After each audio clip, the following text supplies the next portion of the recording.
Y'all, we got some things to talk about today. But what's going on, everybody? Welcome back to the second installment of Thirsty Thursday. This one is not brought to you by the Cigar City Brewing. They are here based in Tampa. And today we're going to be sipping on one of the new beers that they made. And it is an India Pale Ale called High Voltage. So let's give our little review right here. You know what? Pretty high notes of, some tropical flavor. Really can't describe it because I'm not a drinking connoisseur. But in today's video, we're going to be talking about the inflated MSRP rates that we are seeing at Target and GameStop, as high as $10. So in this episode, I'm going to give you 3 Mando tips to help you save money for this expensive hobby. Tip number 1, and that is going to be the price matching method. Now, some of you are probably like, yo, Mando, what is the price matching method? Good thing you asked, because I'm about to teach you. As you can see right here on the screen, we are on Best Buy's online shopping place. All right. You see they got the Crown Zenith Elite Trainer boxes for $49.99. If we hit add to cart and it successfully happens, all you have to do is when you're shopping at Target, you're shopping at GameStop, and you see the prices $10 over the true MSRP, all you have to do is speak with the manager. All right, present yourself professionally. Come off cool, calm, collective, because obviously if you go screaming and an uproar, nothing's going to happen for you. All right, so you speak to the manager and you say, hey, online at Best Buy, they are selling their Elite Trainer boxes for $49.99. Can you honor that price match? And again, they more than likely will tell you, yes, we will honor that, as long as it is successfully added to the cart and it is available and in stock.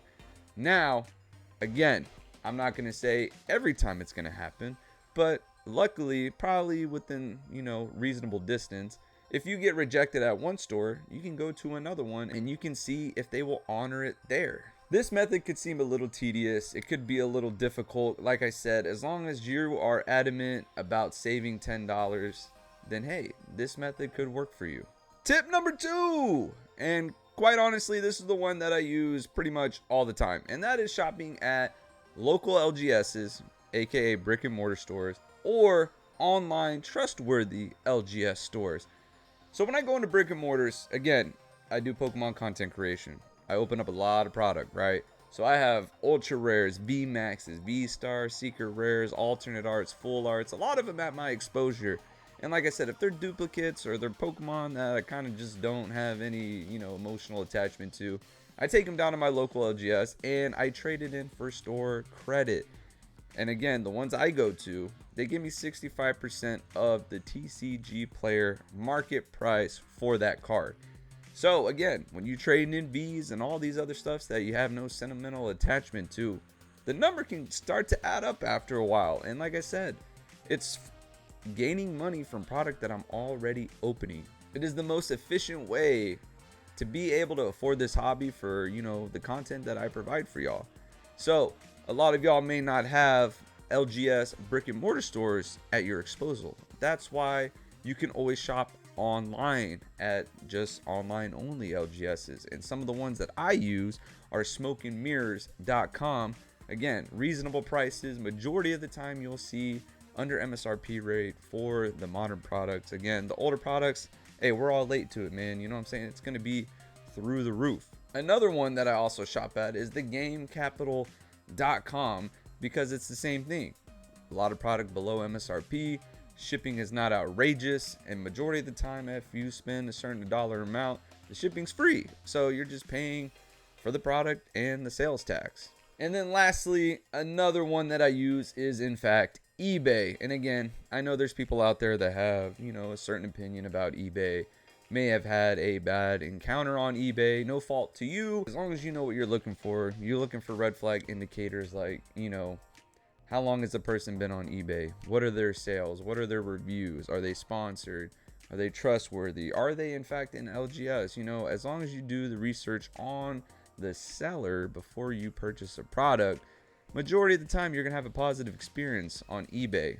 But again, this is one of my favorite methods because again, it just works for me. I have all these cards at my disposal, and like I said, I can turn those cards into money to help afford this expensive hobby because it's only going up from here. And tip number 3 is shop in moderation. All right, a lot of times people go out there and they just put stuff in their carts and willy-nilly, not thinking methodically of the repercussions that can come from it. Again, if you make anywhere from 7-8 figures annually, okay, again, this does not apply to you. This is for, people in my position that make significantly less than that, and they just want to enjoy the hobby, but at a reasonable expense. Because I do, in fact, love shopping at GameStop. I do like shopping at Target. I like shopping at Walmart and any other store that carries Pokemon product. But again, you have to be smart about it. This hobby is not meant for you to have FOMO. You can't have any of that, or you can't think that you got to be the first one to open it. You got to pull the best card out of it. You got to run to eBay and sell it for 50 times what it's worth. Like, if you have that mentality, if you have the mentality of you're going to get rich quick in this hobby, you're going to be sadly mistaken, because that's why we keep seeing the prices and the MSRP foundation rising over the years, because back in the day, you could get a booster box for $99, and then it went up to like what, $143, and now with Gen 9 right around the corner, we're looking at prices at $162. So they're kind of catching on to the popularity of what Pokemon's becoming to be. So you just got to shop smart, man. You got to make those right, educated decisions. You cannot put yourself in a financial strain for absolutely no reason, because it's going to be hard to make profit off a sealed product. It's going to take 10 years or more. You got to just throw it in the closet, forget you have it, and then what's the point of that? And so again, that is going to be the 3 tips for Mando. And if you were looking for all the B-roll and all the graphics and all that stuff, I'm not here for that. I'm here to put out the information, y'all. Hey, shop smart, make proper decisions, plan forward, have a budget, and just enjoy the hobby. You don't have to be the guy or the girl to just buy everything and rip it open and find that one expensive card to go around and sell it, and your profits are not as high as what you've invested into it. So that's all I got for y'all today for this episode of Thirsty Thursday. If y'all could do me the favor, and who the heck am I kidding? I don't care if you don't like the video, but hey, do leave a comment down below if you got some tips and tricks to save some money on this expensive hobby, enlighten and spread the knowledge, help someone out today. Let us know if you do something different when you go shopping to save a little extra dollars, or if you have different websites that you shop at, because that's what this community is all about, is helping one another and enjoying opening up Pokemon packs and pulling absolute dogs. But be sure you tell someone you love them today. We're almost to the weekend. The week's almost over. If you had a rough one, hey, turn that frown upside down, baby. We're about to go to the weekend. It's going to be fun. And always remember, this is the way.